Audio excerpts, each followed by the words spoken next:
Hey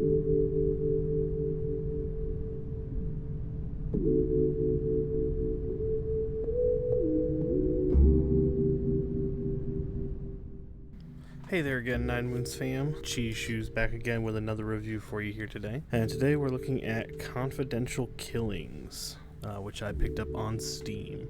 Confidential Killings is a good old-fashioned point-and-click mystery game published by Surefire Games.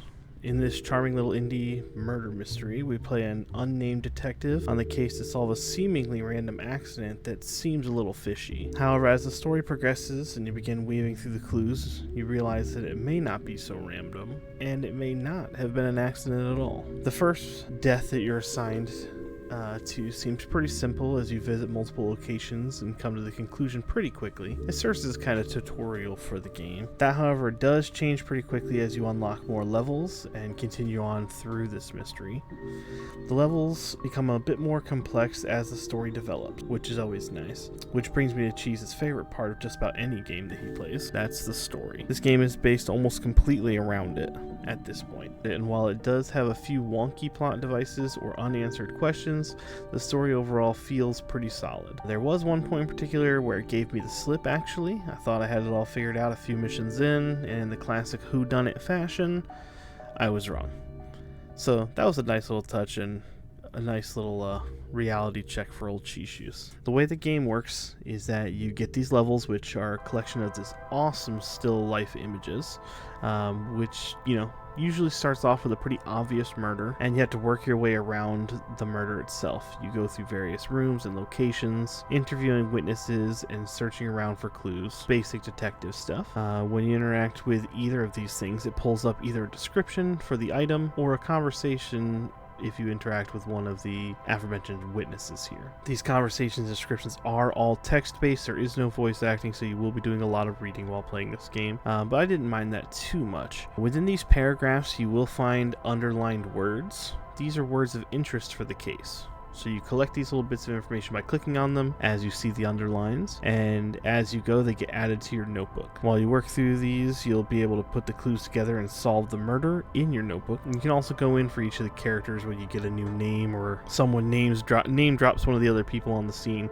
You can go into your book and kind of place the little name placards for them as well, so you can keep everything all together for you. And it gives you a nice visual for trying to solve everything. This is the main body of the gameplay for Confidential Killings. On that note, we've come to the first negative that I had with this game, and that is the steps that was mentioned before is it. That's the game. Now, with it being an indie title, it may not necessarily be fair, but by the time I reached the end game, I did kind of find myself rushing through the clues just to get to the story and clear the case out. Every single level being just, talking to people, reading words, clicking underlined words. It did get a little bit repetitive. With that, and as I mentioned before, no voice acting to go along with it, it did become a little bit tedious, if I'm being honest, after about 5 or 6 levels of just going in and clicking those underlined words. With the story really compelling me, I wish there was some kind of meaningful variety to the gameplay, even if it was only a few levels that